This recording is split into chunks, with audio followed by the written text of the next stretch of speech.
السلام عليكم ورحمة الله وبركاته. أعوذ بالله من الشيطان الرجيم. بسم الله الرحمن الرحيم. الحمد لله نحمده ونستغفره ونعوذ بالله من شرور أنفسنا ومن سيئات أعمالنا. من يهده الله فلا مضل له ومن يضلله فلا هادي له. أشهد أن لا إله إلا الله وأشهد أن محمدا رسول الله. والصلاة والسلام على أشرف الأنبياء والمرسلين وعلى آله وأصحابه أجمعين. سبحانك لا علم لنا إلا ما علمتنا إنك أنت العليم الحكيم. ولا حول ولا قوة إلا بالله العلي العظيم. رب اشرح لي صدري ويسر لي أمري واحلل عقدة من لساني يفقهوا قولي. أما بعد، فيا عباد الله اتقوا الله. أوصيكم وإياي بتقوى الله فقد فاز المتقون. وأما بعد، Alhamdulillah, kita rafa'kan setinggi-tinggi pujian kehadirat Allah Subhanahu wa Ta'ala, dan kita bersyukur kehadirat Allah Subhanahu wa Ta'ala kerana dengan limpah kurnia, taufik dan hidayah Allah Subhanahu wa Ta'ala dapat kita bersama-sama berkumpul di dalam majlis ilmu di antara Maghrib dan Isyak dengan menggunakan kitab tafsir Ibn Katsir. Kita masih dalam perbincangan berkenaan dengan tafsir surah Al-Fatihah, yakni pada tajuk qala mu'allifu rahimahullah wa nafa'na bi'ulumihi fid darin amin ya rabbal alamin. Pada tajuk keutamaan basmalah. Basmalah itu adalah nama singkatan bagi bismillah. Ini Bismillahirrahmanirrahim. Seperti tasbih, nama singkatan bagi Subhanallah. Seperti takbir, nama singkatan bagi Allahu Akbar. Seperti tahmid, nama singkatan bagi Alhamdulillah. Seperti tahlil, nama singkat bagi La ilaha illallah, dan seterusnya lah. Yani kesemua tu ada nama-nama.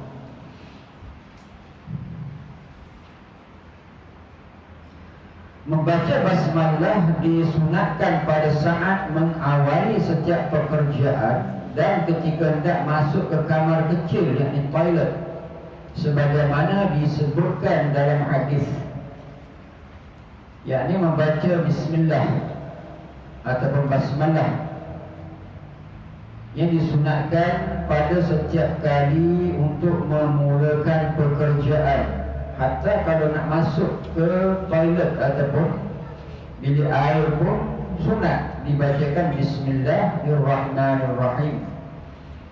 Yang hal itu disebut oleh hadis. Banyak hadis yang menyentuh tentang Bismillahirrahmanirrahim ataupun basmalah. Selain itu, basmalah juga disunatkan untuk dibaca di awal wudu, sebagaimana dinyatakan dalam hadis marfu' dalam kitab Musnad Imam Ahmad dan kitab-kitab Sunan dari Abu Hurairah, Sa'id bin Zaid dan Abu Sa'id bahawa Nabi SAW yang bersabda. Dan juga disunatkan untuk baca Bismillahirrahmanirrahim apabila nak berwudu. Yang mana hadis marfu' ni maksudnya hadis disandarkan kepada Nabi SAW. Hadis itu daripada Nabi. Kadang-kadang sahabat marfu' sahabat ni dia tak jumpa Nabi, tapi dia dengar sahabat lain sebut. Jadi marfu' bagi sahabat ni kuatlah. Contohnya mungkin sahabat ni dia tak jumpa dengan Nabi SAW, tapi sahabat lain sebut hadis itu kepada dia, dan dia tak sebut sahabat yang menceritakan hadis itu terus kepada Rasulullah SAW. Dia panggil marfu' sahabat. Jadi kalau kita lihat di sini, yang mengangkatkan, yang misalnya menyandarkan hadis itu di antaranya Abu Hurairah, sahabat besar, Said bin Zaid dan juga Abu Sa'id. Yang ini berkenaan dengan hadis membaca basmalah apabila hendak berwudu. Hadisnya yang berbunyi la wudu'a liman lam yadhkur ismallahi alaihi. Tidak sempurna wudu bagi orang yang tidak membaca nama Allah padanya. Hadis ini tarafnya hasan. Ini hadis ini diriwayatkan di dalam kitab Musnad Imam Ahmad dan juga kitab-kitab sunan yang lain. Dan tarafnya hadis hasan. Hadis hasan ini boleh dibuat untuk berhukum. Hasan ada dua jenis, hasan lizzati dan juga hasan li ghairi. Ya, hasan li zati maknanya dia tidak bersandar kepada hadis yang lain, diri dia sendiri kuat. Berbeza dengan hasan dengan li ghairi, mana ada syawahid, hadis yang lain mengangkat dia kepada martabat hasan. Begitu juga hadis sahih, ada hadis sahih yang li zati dan juga hadis sahih li ghairi. Jadi kesemua itu adalah perkara yang boleh kita pelajari dalam ilmu usul hadis ataupun mustalah hadis. Kenapa hadis itu dia naik martabat? Kadang hadis itu satu hadis dhaif, tetapi ada syawahid lain yang menyokongnya naik martabat kepada hadis hasan. Kadang hadis itu hadis hasan, tapi ada hadis-hadis yang lain yang semakna dengannya, tapi jalan itu lebih kuat, di mana akan menyokong hadis itu, akan naik kedudukannya kepada sahih li ghairihi. Itu sahih ini disokong oleh hadis yang lain. Itu dalam ilmu mustalah hadis ataupun ulumul hadis itu kita belajar itu. Ia juga disunatkan dibaca pada saat hendak makan berdasarkan hadis dalam Sahih Muslim bahawa Rasulullah SAW pernah bersabda kepada Umar bin Abi Salamah, dan juga sunat apabila nak makan membaca bismillah. Jadi hadisnya hadis yang diriwayatkan oleh Imam Muslim yang bermakna berbunyi qul bismillah wa qul biyaminik wa qul ma yalik. Katakanlah bismillah, makanlah dengan tangan kananmu dan makanlah makanan yang dekat darimu. Qul bismillah. Pada zahir hadis ini katakanlah bismillah. Katakanlah bismillah, makna bismillah. Zahirnya banyak tu, tidak menyebut yang lain, tidak menyebut Ar-Rahmanir Rahim. Qul bismillah, katakanlah bismillah. Tapi kalau kita lebih dalam lagi, dengan nama Allah, katakanlah dengan nama Allah. Nama Allah ada berapa dalam Al-Quran? Ada 99. Jadi makna secara zahir orang kata bismillah, tak ada kata yang lain. Tapi kalau lihat kepada hadis ini, katakanlah dengan nama Allah. Nama Allah ada berapa? 99. Kalau kita lihat lebih dalam kepada maksud qul bismillah, tapi secara zahirnya tak boleh kata yang lain, bismillah. Jadi hadis ini dia ada seni dia. Jadi kalau kita lihat lebih dalamnya, nama Allah tu bismillah. Allah tu nama bagi zat. Yang 99 lagi nama bagi sifat. Allah tu nama bagi diri Allah. Dan Allah tu ada nama-nama yang lain. Nama-nama yang lain itu nama sifat Allah. Qul bismillah, katakanlah dengan nama Allah. Nama Allah tu banyaklah. Dalam Al-Quran sebut 99. Jadi tak payah nak bergaduh. Nak faham secara zahir pun boleh, nak faham secara hakikat dalam pun boleh, sebab dia sebut begitu. Nama Allah tu memang 99. Yang tak bolehnya bid'ah sesatkan orang, itu tak boleh.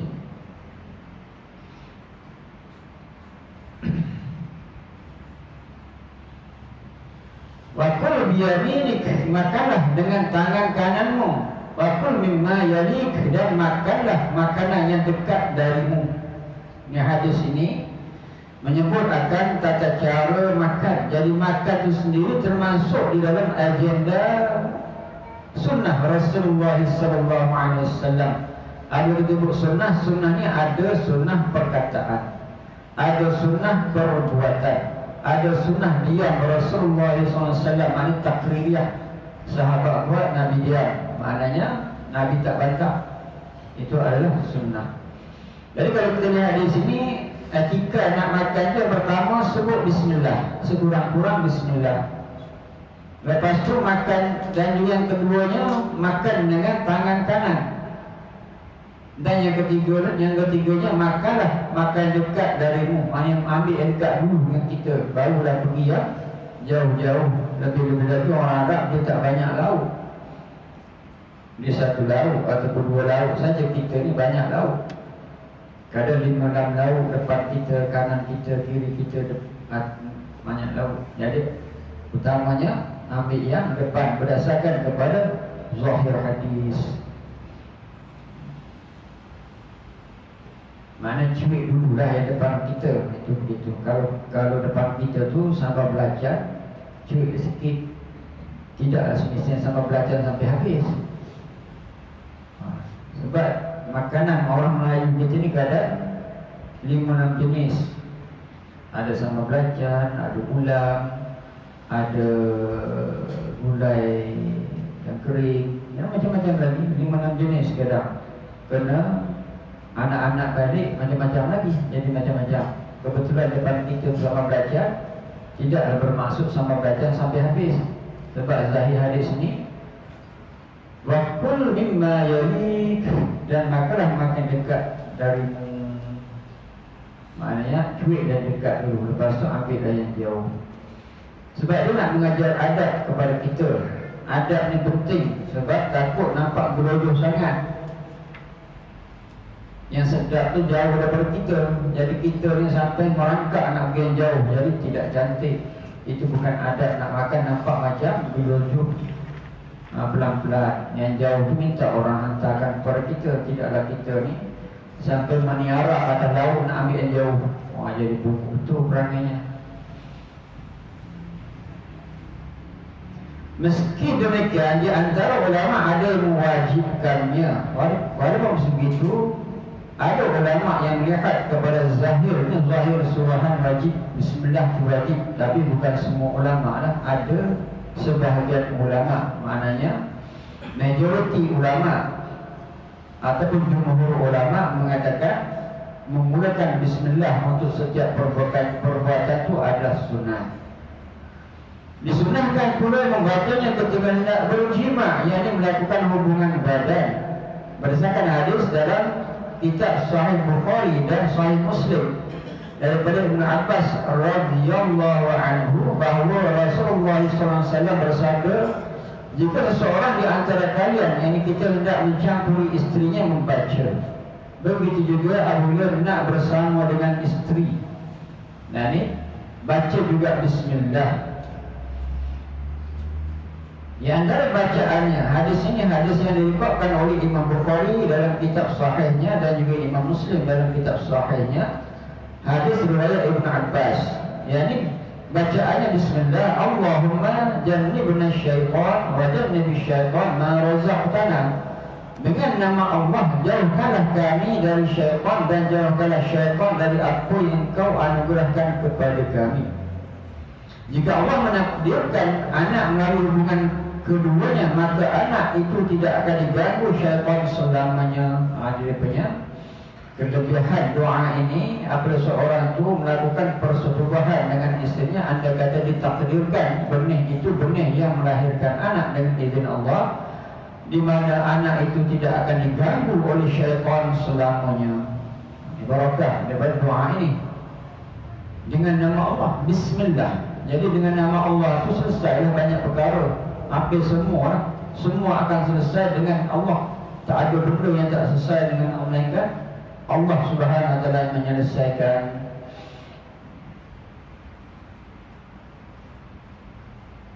Bismillah, Allahumma jannibna syaitan wa jannibi syaitan ma razaqtana. Itu baca apabila kita nak bersama dengan isteri. Jadi kalau nak bersama dengan isteri pun ada dia punya etikanya, ada dia punya doanya, bukan terus saja. Jangan orang kata apa, macam makan tadilah, tidaklah mendapat gelojoh sangat. Sabar, pelan-pelan. Kata Allah merupakan nama untuk Rabb. Kata Allah tu nama untuk zat Allah. Zat Allah, Rabb tu zat Allah. Rabb ni maknanya mentadbir, yang mengurus, yang mendidik. Itu maksud makna daripada Rabb. Rabb tu yang mentadbir, yang mendidik, yang mengurus, yang mengatur dan sebagainya. Rabb. Dikatakan bahawa nama ini adalah Al-Ismul Azam, nama yang paling agung. Allah ni nama yang paling agung. Al-Ismul Azam, mana Allah ni ada maksud. Jangan kita kata tak ada maksud Allah ni. Allah ni Al-Ismul Azam, lafzul jalalah, lafaz yang agung. Jadi jangan kita kata Allah ni tak ada makna. Allah tu yang paling ada maknanya, sehingga setiap perkara disebut dengan Allah. Kerana ia mencakupi segala sifat yang baik. Yang Allah tu mencakupi segala sifat yang baik. Ini Allah Subhanahu Wa Taala memiliki segala sifat yang baik. Wajib kita beriktikad Allah Subhanahu Wa Taala memiliki segala sifat yang baik. Seseorang yang beranggap Allah Taala ada sifat yang tidak baik, maknanya dia boleh terkeluar akidahnya, dia rosak akidah. Kan akidah kita ni yang paling simple kita fahamnya, yakni mengisbatkan Allah Subhanahu Wa Taala memiliki segala sifat yang sempurna, dan menafikan Allah Subhanahu Wa Taala memiliki sifat yang kurang, dan juga menafikan Allah Subhanahu Wa Taala bersifat dengan sifat makhluk. Itu akidah yang ringkas kita faham. Apa ilmu akidah yang mudah kita faham, yang ringkasnya menisbatkan, menetapkan keimanan kita kepada Allah, yang Allah memiliki segala sifat kesempurnaan, segala sifat kesempurnaan. Yang keduanya menafikan, nafyun, menafikan Allah Subhanahu Wa Taala ada sifat kekurangan, sifat salbiyah. Itu maksudnya sifat menafikan Allah Subhanahu Wa Taala ada sifat kurang, sifat salbiyah yang kita belajar itu nafikan. Dan juga menafikan Allah Subhanahu Wa Taala menyamai makhluk. Laisa kamitslihi syai' wa huwas samiul basir. Allah Subhanahu Wa Taala tidak sama, tidak seperti sesuatu. Sesuatu itu adalah makhluk. Asyai' itu maksudnya sesuatu. Jadi sesuatu itu selain daripada Allah, masiwallah. Jadi makna masiwallah itu adalah makhluk. Yang khaliq itu Allah, yang mencipta, yang dicipta itu makhluk. Masiwallah itu asyai'. Jadi Allah Subhanahu Wa Taala tidak sama dengan sesuatu. Mukhalafatuhu ta'ala lil hawadis. Allah Subhanahu Wa Taala bersalahan dengan yang baru. Dalilnya mana? Dalilnya laisa kamitslihi syai' wa huwas samiul basir. Dari akalnya mukhalafatuhu ta'ala lil hawadis. Allah Subhanahu Wa Taala bersalahan, tidak sama, tidak seperti dengan yang baru. Dalil naqlinya laisa kamitslihi syai' wa huwas samiul basir. Allah Subhanahu Wa Taala tidak seperti, tidak seumpama sesuatu. Sesuatu itu adalah makhluk selain daripada Allah. Allah Ta'ala sebut dua kali itu, kaf dengan mis. Laisa kamitslihi syai'. Allah Subhanahu Wa Taala tidak seperti kaf itu saja, seperti maksudnya. Mis di situ seumpama. Allah Ta'ala tidak seperti, tidak seumpama sesuatu. Sesuatu itu selain daripada Allah dipanggil sesuatu. Jadi makhluk. Kita nak kenal makhluk tu macam mana? Makhluk tu macam mana? Makhluk tu, kita nak tahu dia makhluk tu macam mana? Kan kita dengar kata makhluk tu macam mana? Dah lama dengan makhluk, sejak lahir kita sampai sekarang dengar makhluk. Makhluk tu macam mana? Tu nak hafal lah. Nak hafal. Kalau boleh tulis makhluk ni, nak kenal makhluk. Yang pertama, yang makhluk tu hadis, baru. Yang kedua, nak kenal makhluk tu alam. Alam ni termasuklah alam manusia, alam malaikat, syurga, neraka, arash, mustawa dan sebagainya, alam.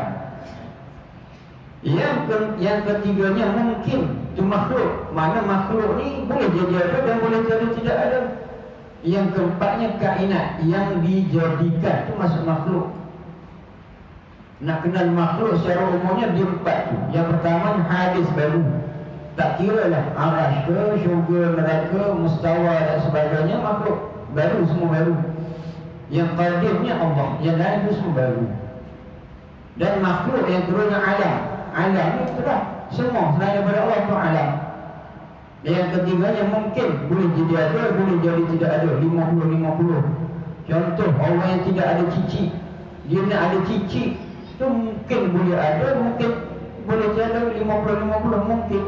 Dulu sebelum kita dijadikan ni, bagi Allah Subhanahu Wa Taala harus saja nak buat kita di saat itu. Boleh jadi kita ada, boleh jadi kita tidak ada, mungkin. Yang keempatnya, makhluk tu kainat yang dijadikan. Tu makhluk tu yang dijadikan khalik tu Allah. Dan kalau kita faham konsep itu, tidak ada timbul masalah. Selain daripada Allah itu semua makhluk. Tak kira lah syurga, neraka, malaikat, arsyul azim ataupun arsyul kabir, angkul arasnya agung ataupun aras itu besar, namanya memang hebat. Tapi kesemua itu adalah makhluk Allah. Dan bagaimana keadaan Allah? Allah Ta'ala tak berkehendak kepada makhluk dia. Qiyamuhu binafsi. Apa maksud Allah Ta'ala berdiri dengan sendiri? Allah Ta'ala tak berhajat sikit pun kepada makhluk-makhluknya. Yang berhajat kepada Allah kita. Sehingga kita ni nak melakukan segala sesuatu Bismillah dengan nama Allah. Sebab kita berhajat kepada Allah. Allah Ta'ala memang tak berhajat langsung kepada kita. Sebelum ada kita, Allah Ta'ala dah ada. Wujud Allah tu tidak ada permulaan. Sampai bila? Tak ada tempoh bagi Allah. Sekitar ada tempoh. Apabila idza jaa ajaluhum la yastakhiruna sa'atan wa la yastaqdimun. Apabila sampai ajal kita, tempoh mati kita. Allah Subhanahu Wa Taala tak ada expired. Baqa.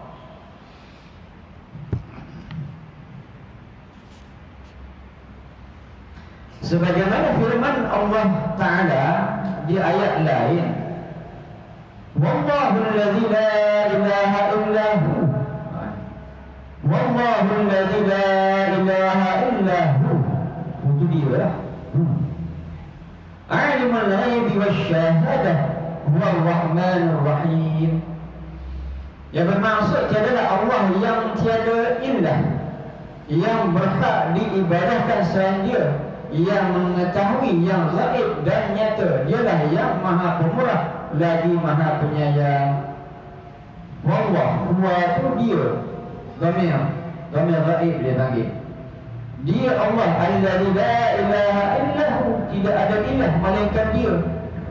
Dia tu maksudnya dhamir ganti nama gaib.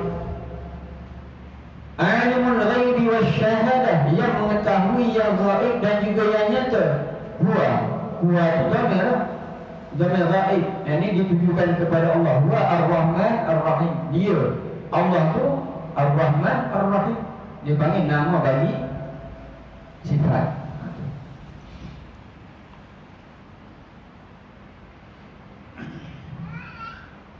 Jadi sebut ilah di situ, maksud ilah tempat untuk kita mengabdikan diri. Tak boleh kita menyembah selain daripada Allah. Mana mengabdikan diri kepada Allah Subhanahu Wa Taala. Sesiapa yang mengabdikan diri selain daripada Allah, dia akan terkeluar daripada Islam. Kita sembahyang kerana Allah, kita puasa kerana Allah, kita tunaikan haji kerana Allah. Di mana kalau seseorang tu dia beribadah menyembah selain daripada Allah, kufur, keluar Islam. Dan seseorang yang sembahyang tidak kerana Allah, tidak ikhlas, maknanya dia boleh jadi sebagai riak. Riak ni dosa besar. Dia panggil syirik khafi. Syirik khafi ni apabila seorang tu ni umpamanya beribadah tidak ikhlas kepada Allah, riak. Dia panggil syirik khafi. Yang satu lagi syirik jali. Syirik jali ni dia sembah selain daripada Allah, sembah patung, sembah pokok dan sebagainya, itu keluar Islam. Yang satu lagi syirik khafi. Satu daripadanya yakni riak, menunjuk-nunjuk dalam beribadah. Ataupun ujub ni dia punya ada perasaan dalam dirinya. Jadi ibadah tu untuk ditunjukkan kepada orang. Satu dia riak, dia tunjuk-tunjuk kepada orang. Ujub ni dia rasa diri dia, dia rasa bangga dengan diri sebagai ujub. Satu lagi sum'ah ni memperdengarkan ibadah dia. Orang tak dengar tapi dia mengatakan, dia menyebut-nyebut, dipanggil sebagai sum'ah. Kesemua tu adalah syirik khafi, boleh menyebabkan batal pahala. Dan juga dibimbangi seorang tu kalau kerak dalam keadaan itu takut terkeluar Islam. Jadi ibadah ni hanya kepada Allah tu faham, sembahyang hanya kepada Allah, puasa hanya kepada Allah. Yang satu lagi ibadah sembah yang lain kepada Allah, yang tu keluar Islam terus. Tu nak jaga. Dia panggil wallahu allazi la ilaha illahu. Dia Allah allazi, yang isim mausul, la ilaha, tidak ada ilah, tidak ada Tuhan yang berhak disembah, illahu, melainkan dia, yakni Allah Subhanahu wa ta'ala. Mana banyak perkataan hu di situ. Dia dipanggil sebagai dhamir ghaib. Dia dalam bahasa Melayu kita ada dhamir ganti nama dia. Dia ni bukan orang yang lawang cakap dia. Kalau awak orang yang lawang cakap, kan, betul. Dia cakap dengan saya, dia kata nak datang. Mana siapa dia tu? Dia tu yang tak lawang cakap dengan kita. Bila kita tu dia cakap dia nak datang pukul 5, nantilah pukul 5 dia datang. Dia tu orang yang tak bercakap dengan kita. Dia panggil dhamir ghaib. Hu tu mana seorang. Huwa humahum. Mana huwa tu hu lah. Yang ni dia seorang. Huma tu dia dua orang. Hum tu dia lebih daripada 3 orang. Dia panggil jamak huwa humahum. Tu bahasa lah dhamir. Allah Ta'ala sebut dhamir dalam Al-Quran tu banyak. Ganti nama dia hu, huwa dalam Al-Quran. Sikit ilmu lah. Dengan demikian semua nama-nama yang baik itu menjadi sifatnya. Nama yang baik semua sifat Allah.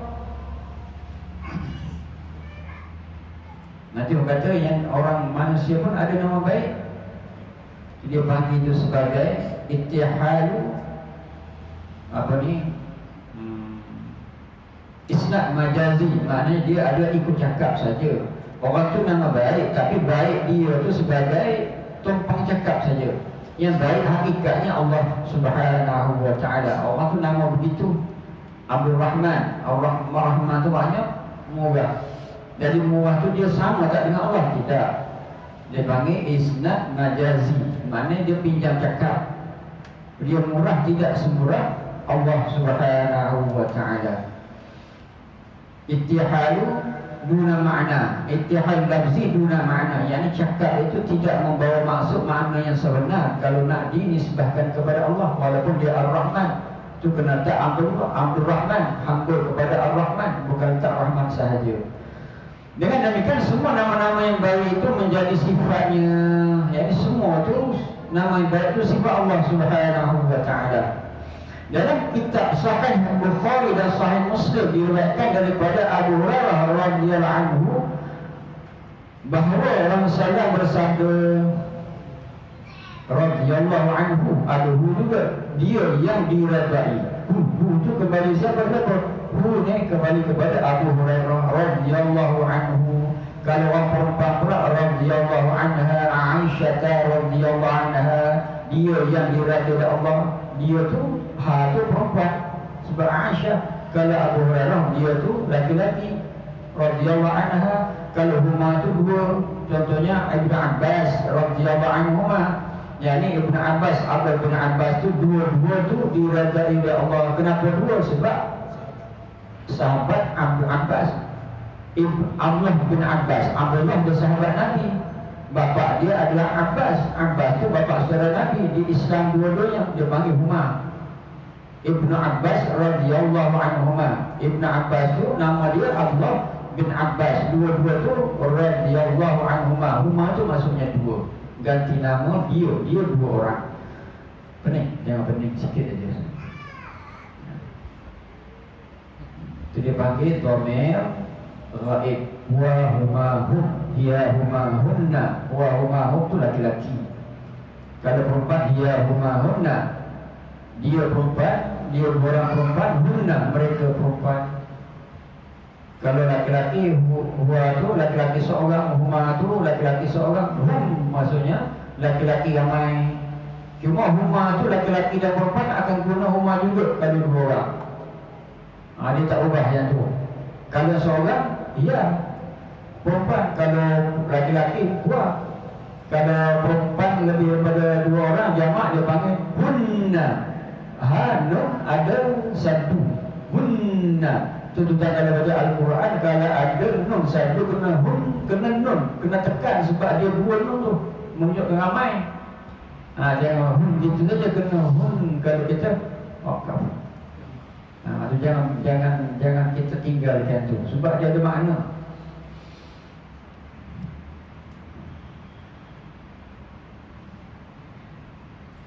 Bahawa Rasulullah bersabda, inna lillahi tis'atan wa tis'ina isman mi'ata illa wahidah man ahsaha dakhala jannah. Hadis ni hadis yang diriwayatkan oleh Imam Bukhari dalam sahihnya juga Imam Muslim dalam sahihnya, hadis yang diriwayatkan oleh Abu Hurairah. Ia bermaksud sesungguhnya Allah mempunyai 99 nama, 100 kurang 1. Barang siapa yang dapat menguasainya maka ia akan masuk syurga. Allah Subhanahu wa taala, nama bagi Allah tu 99 kurang 1, yang 1 tu Allah. Allah tu memang nama bagi Allah tu 99. Kita sebutkan tadi Allah tu nama bagi zat Allah. Nama Allah yang lain pula Ar-Rahman, Ar-Rahim dan sebagainya. Di mana siapa yang menguasainya dia akan masuk syurga. Masuk menguasai di sini yang pertama dia hafal. Lepas tu dia beramal dengan nama-nama Allah itu. Apabila Ar-Rahman makna dalam dirinya murah, Rahim makna dia sayang, dia kena implement dalam dirinya. Kalau murah dia murah sungguh. Sebab apa? Mengambil nama Allah murah. Dan penyayang, dia tidak menzalim siapa-siapa. Sebab apa? Allah Ta'ala itu maha penyayang. Dia maknanya dia hafal nama-nama Allah dan dia beramal dengan nama-nama Allah. Orang macam ni akan masuk syurga sudah tentulah. Kalau dia beramal dengan semua nama-nama Allah tu memang dia akan orang terbaik lah. Begitu. Nama-nama tersebut disebutkan dalam hadis yang diriwayatkan oleh Tirmizi dan Ibnu Majah. Namun antara kedua riwayat itu terdapat perbezaan dalam hal tambahan dan pengurangan. Nama-nama Allah Subhanahu wa taala disebut oleh Imam Tirmizi dan juga Imam Ibnu Majah dalam hadisnya. Tirmizi. Dan kita baca Tirmizi itu salah. Tirmizi. Kita boleh baca 3 wajah. Tirmizi, Tarmazi, Turmuzi. Yang baca Tirmizi itu salah. Biasakan kita dengar baca Tarmizi itu salah. Dia kena Tirmizi, Tarmazi, Turmuzi. 3 wajah. Lafaz Allah merupakan nama yang tidak diberikan kepada siapa pun selain darinya, yang maha suci dan maha tinggi. Lafaz Allah, lafzul jalalah, Asmaul Azam ni, Allah itu tidak diberi kepada siapa-siapa pun. Dan tak ada satu orang pun namakan diri dia Allah di atas muka bumi. Walaupun macam mana dia degil pun dia tak letak nama dia Allah. Kita pernah jumpa orang tak nama dia Allah? Tak ada, kata. Memang tak tergerak langsung. Orang tu jahat mana pun, degil macam mana pun, dia nak letak nama dia Allah. Tak ada. Memang tidak ada. Ini adalah merupakan kekuasaan Allah Subhanahu wa taala. Yani nama Allah tu tidak diberikan kepada sesiapa sahaja, tidak diberikan kepada sesiapa. Dan haram pun kalau orang tetapkan namanya Allah. Oleh kerana itu dalam bahasa Arab tidak diketahui dari kata apa namanya itu berasal. Di antara para ahli nahwu ada yang menyatakan bahawa nama itu ini Allah adalah ismum jamid, iaitu nama yang tidak mempunyai kata dasar. Allah ni ulama bahasa pun pening nak daripada mana perkataan Allah tu sampai macam tu sekali. Tak ada dia punya apa dia panggil kata akar, dia tak tahu di mana. Tapi disebut oleh orang, disebut oleh manusia zaman berzaman.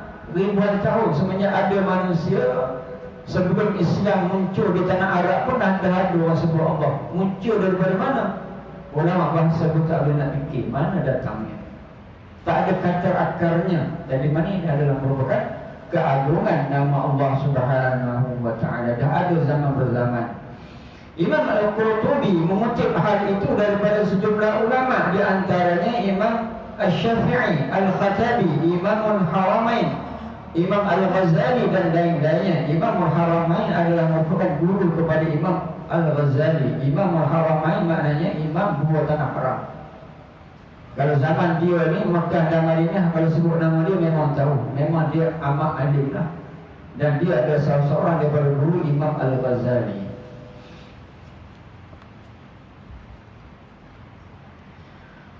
Jadi Al-Khalil dan Sibawayh diriwayatkan bahawa huruf alif dan lam yang terdapat dalam kata Allah merupakan satu yang lazim, tak terpisahkan. Al-Khattabi mengatakan, tidakkah anda menyadari bahawa anda dapat menyerukan Ya Allah dan tidak dapat menyerukan Ya Rahman. Kalau kata Allah bukan kata yang masih asli, maka tidak boleh memasukkan huruf nida yang diserukan kepada alif dan lam, dan juga yang berpendapat bahawa kata Allah itu mempunyai kata dasar. Di sini ada satu nama Sibawayh. Sibawayh ini satu ulama nahwu yang paling hebat. Kalau orang belajar ilmu bahasa Arab, ilmu nahwu, mesti ada akan disebut nama Sibawayh. Memang satu ulama bahasa Arab yang memang tak ada boleh di-challenge. Memang cukup hebat Sibawayh. Jadi biasanya kalau sebut Allah tu orang tak sebut Allah saja, Ya Allah. Ya Allah, Ya Allah itu sebut seruan. Dan orang jaga orang Ya Ar-Rahman. Jadi perkataan Ya Ar-Rahman tu tak berapa nak disebut. Yang paling serasi dia kata Ya Allah. Ya Allah, kalau kita sakit Ya Allah, kalau kita gembira Ya Allah, terima kasih Ya Allah. Dia spontan, dia jadi macam spontan asli. Kalau Ya Ar-Rahman tu jarang nak sebut. Nama Allah juga, Allah tu nama bagi zat Allah. Jadi senang nak sebut Ya Allah, Ya Allah, senang nak sebut. Dan ada juga mengatakan Allah tu ada mempunyai kata dasar. Kata Ar-Rahman Ar-Rahim merupakan dua isim kata benda yang mustaq, yang disebut dalam bentuk mubalaghah, yakni bermakna lebih, berlebihan, yang berasal daripada satu kata Ar-Rahman. Nama kata Ar-Rahman merupakan makna yang lebih dalam daripada kata Ar-Rahim. Maksud apa? Sirah mubalaghah, maknanya sirah yang melampau. Contoh, kita ambil contoh tafadhal kan, daripada perkataan fadala. Satu lagi dia panggil afdal, fadala. Alif itu dia panggil huruf alif sebagai sirah mubalaghah, afdal. Antar afdal, mana awak lebih utama. Afdal, tafadhal awak utama. Kalau kita afdal itu lebih utama. Jadi alif di situ wujud kepada sirah mubalaghah. Begitu juga asal perkataan Rahman di situ daripada perkataan Rahman. Apabila Ar-Rahman maknanya sangat murah. Dia panggil sirah mubalaghah. Dan dalam di antara Ar-Rahman dan Ar-Rahim, Ar-Rahman tu lebih lagi berbanding dengan Ar-Rahim. Sebab Ar-Rahman tu dia punya pemaknaannya lebih umum berbanding Ar-Rahim. Sebab Ar-Rahman ni, dengan sebab Ar-Rahman itu Allah Subhanahu wa taala memberi rezeki kepada semua makhluk Allah, termasuk orang kafir. Kalau Ar-Rahim ni maknanya Allah Subhanahu wa taala memberi nikmat hanya kepada orang beriman sahaja. Jadi limited di situ. Kepada orang beriman Ar-Rahim. Kalau orang kafir semua sekali lah Ar-Rahman. Dia panggil di antara dua keadaan ni Ar-Rahman tu lebih umum. Dan asal Ar-Rahman daripada rahmah. Maknanya Rahman tu sirah mubalaghah, yang bersangatan.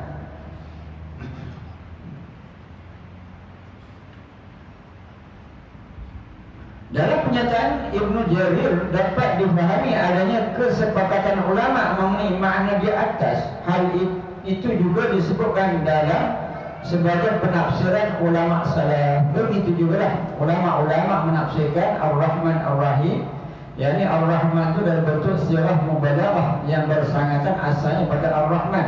Begitu juga perkataan ini disebut oleh Ibnu Jarir. Jadi kitab ini disusun oleh Imam Ibn Katsir, dia ulama tafsir, dan dalam kitab ini juga membawa pendapat ulama-ulama tafsir yang lain. Dan juga di sini membawa pandangan ke ulama-ulama salaf. Salaf maksud generasi awal umat Islam. Sahabat tabi'in, tabi'in, tiga kurun itu adalah generasi awal umat Islam, generasi yang terbaik, generasi yang bersih, putih Islam tu, yakni kepahaman tentang Islam tu amat tinggi. Dan salah seorang daripada ulama salaf ni adalah imam mazhab kita, Imam Syafi'i, lahir tahun 150 Hijrah, mana kurun yang kedua. Gurunya adalah Imam Malik. Imam Malik tabi'in dan juga yang tabi'innya adalah Imam Ibnu Hanifah. Jadi kalau kita lihat susunan Imam Syafi'i, gurunya adalah Imam Malik. Guru Imam Malik adalah Nafi'. Nafi' itu guru salah seorang daripada guru Imam Malik. Dan guru Nafi' adalah Abdullah bin Umar. Guru kepada Abdullah bin Umar adalah Rasulullah SAW. Dekat sangat Imam Syafi'i itu dengan Nabi. Imam Syafi'i Muhammad bin Idris, nama dia Muhammad. Gurunya Imam Malik. Guru Imam Malik Nafi'. Guru Nafi' Ibnu Abbas Ibnu Umar. Dan Ibnu Umar itu sahabat Nabi. Berapa generasi? Dua tetangga kepada Rasulullah SAW. Makna kepahaman tentang agama itu amat tepat, dekat sangat dengan generasi Rasulullah. Seolah-olah perkataan Nabi itu sebelah dinding, dekat dengan itu, dekat sangat. Kita jauh 1400 tahun. 1400 tahun. Jadi Imam Syafi'i itu adalah salaf. Jadi kita ni pengikut salaf lah. Kita boleh mazhab Syafi'i, kita ikut salaf. Salafi itu, fi itu makna ya itu yang nisbah kepada siapa, apa yang kita ikut. Salaf itu maknanya generasi awal umat Islam. Imam Syafi'i adalah salaf. Nak sampai kepada salaf ni sila jumpa khalaf. Mana boleh dapat kepada salaf terus? Ke kita boleh jumpa Imam Syafi'i terus? Tak boleh lah. Ke kita boleh jumpa Rasulullah terus? Tak boleh. Kita nak sampai kepada Nabi mesti melalui jalur-jalur ulama' sampai kepada salaf, tabi'in, atba'ut tabi'in dan juga sahabat sampai kepada Rasulullah SAW. Tak ada orang yang boleh jam terus kepada Nabi. Mana mungkin, mesti kita dengan guru kita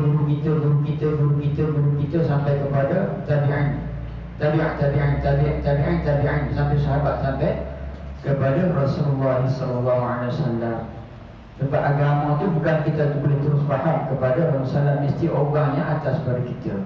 Itu sebagai sanad. Al-Qurtubi mengatakan bahawa dalil yang menunjukkan bahawa isim ini mustaq adalah hadis riwayat Tirmizi dari Abdul Rahman bin Auf.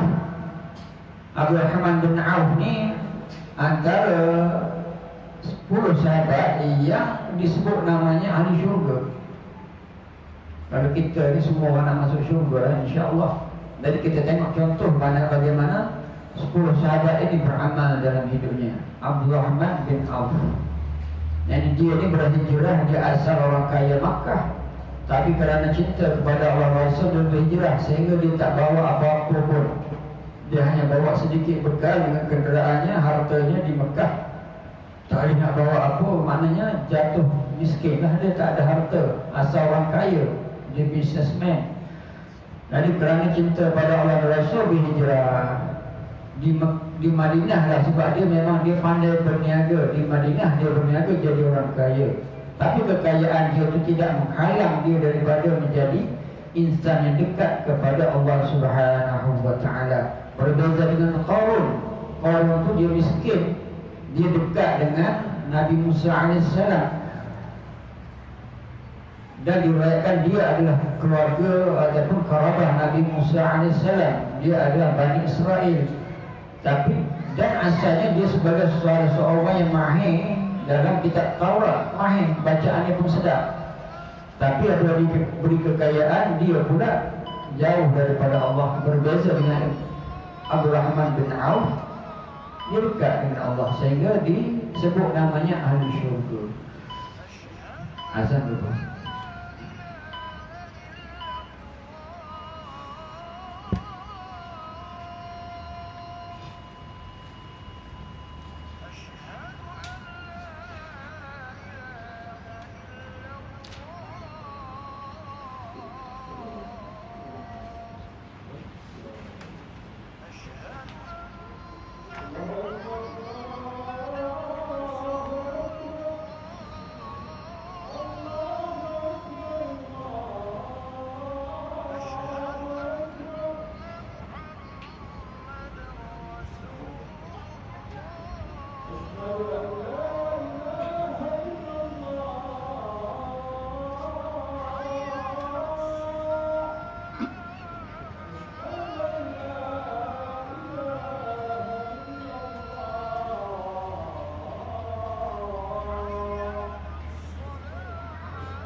Hadis riwayat Imam Tirmizi dari Abdurrahman bin Auf bahawa dia pernah mendengar Rasulullah SAW bersabda, qala Allah Ta'ala Ar-Rahman khalaqtur rahim wa syaqaqtu laha isman min ismi faman wasalaha wasaltuhu wa man qata'aha qata'tuhu.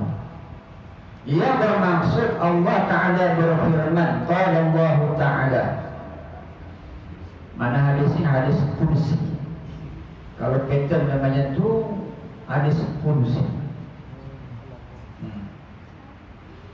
Allah Ta'ala berfirman, aku adalah Ar-Rahman, aku telah menciptakan rahim yang karabah, aku telah menjadikan untuknya nama dari namaku. Barang siapa menyambungnya, maka aku akan menyambungnya, dan barang siapa memutuskannya, maka aku pun akan memutusnya. Dia panggil isim mushtaq. Isim itu kata nama, fi'il dipanggil kata benda, kata perbuatan.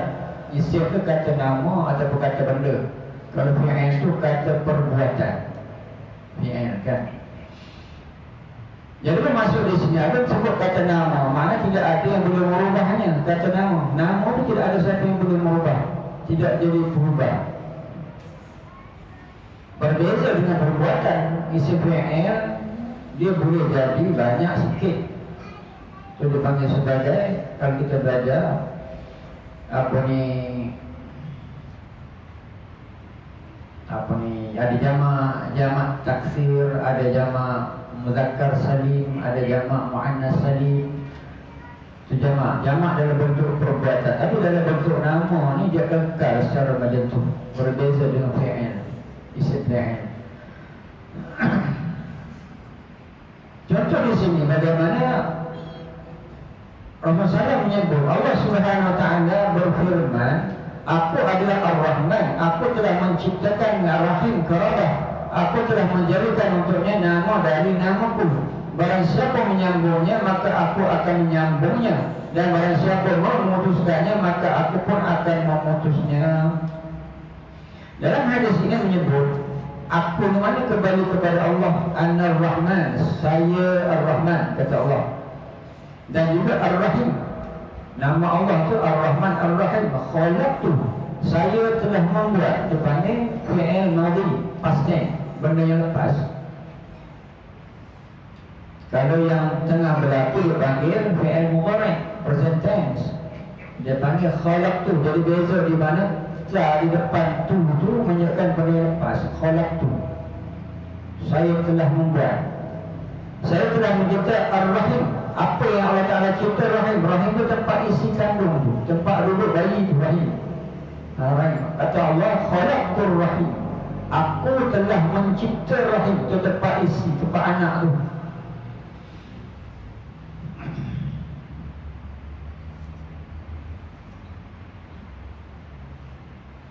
Jadi apa maksud itu? Aku telah menjadikan untuknya nama dari namaku. Tempat yang isi anak tu Allah Ta'ala jadikan dia, dan Allah Ta'ala namakan dengan nama Allah, Rahim. Kan kita panggil Rahim. Rahim tu mana anak tu di rahim. Kalau pergi hospital tu ni, bagaimana anak dalam rahim tu, macam mana rahim? Rahim dia macam ni. Oh, kita kena sekian dan tengok anak tu dia sonsang ke tidak dalam rahim. Rahim tu nama Allah. Jadi Allah Ta'ala sebut di sini, dia menjadikan rahim. Rahim tempat isi, tempat kandungan itu nama Allah. Rahim, khalaqtul rahim. Dia yang menjadikan rahim.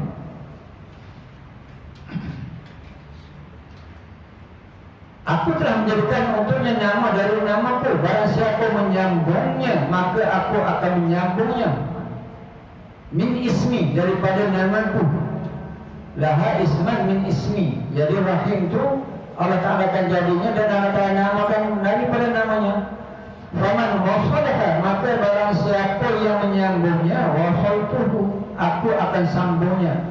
Waman qata'aha, qata'atuhu, maka dan barang siapa yang memutuskannya, maka aku akan putuskannya. Maksudnya silaturahim, biasa kita dengar silaturahim. Silat itu sambung, rahim itu maknanya orang yang daripada kaum Qarabah, orang daripada keturunan dia. Kadang kita kata kita majlis raya ni majlis silaturahim.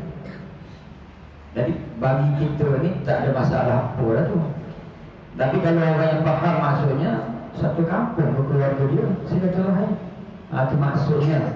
Kita tanya, apa ni tuan punya majlis silaturahim satu kampung tu? Satu kampung kata dia, sebab kita panggil semua ni. Keluarga tuan ni satu kampung ni ke? Bukan, kata dia. Maknanya silaturahim ni maksud di sini Qarabah dia, sepupu dia, adik-beradik dia. Maknanya asal daripada benih Nasrah. Itu maksudnya begitu. Istilah tu kadang-kadang tak tepat lah sebenarnya. Yang masuk di sini sesiapa yang memutuskan silaturahim, sesiapa yang memutuskan rahim, yakni memutuskan hubungan kekeluargaan. Dengan sebab ada krisis apa-apa, dia mengingatkan dia terputus, Allah Ta'ala marahlah, mana Allah Ta'ala akan putuskan dia. Maknanya Allah Ta'ala murka orang yang memutuskan silaturahim. Dia tak bertemu siapa dengan beradik-beradik dia, sepupu sebapak dia, mak saudara dia, bapak saudara dia. Itu silaturahim, itu wajib untuk disambungkan. Itu. Jadi itu kena jaga. Sehingga Allah Subhanahu sebut rahim itu daripada nama dia. Hadis ini merupakan nas yang menunjukkan bahawa isim tersebut adalah isim mushtaq. Kerana itu tidak diterima pendapat yang menyalahi dan bertentangan dengannya. Isim itu sendiri sebenarnya tak boleh nak berubah. Isim mushtaq mana nama yang khusus yang tidak boleh nak dijamakkan, semua tak boleh. Abu Ali Al-Farisi wallahu a'lam. Mudah-mudahan kita dapat manfaat di situlah. Ini kalau kita teruskan juga panjang ini. Kita masih dalam perbincangan berkenaan dengan Bismillahirrahmanirrahim. Ini dalam tafsir Al-Fatihah. A'udzubillahi minasyaitonirrajim. Bismillahirrahmanirrahim. Alhamdulillahirabbil alamin. Allahumma arinal haqqa haqqan warzuqna ittiba'ahu wa arinal batila batilan warzuqna ijtinabah. Wanfa'na bima 'allamtana waj'alna min 'ibadika as-salihin. Wa sallallahu ala sayyidina Muhammad wa ala alihi wa sahbihi wasallam. Alhamdulillahirabbil alamin. Aqulu qawli hadha wa astaghfirullahal azim. Assalamualaikum warahmatullahi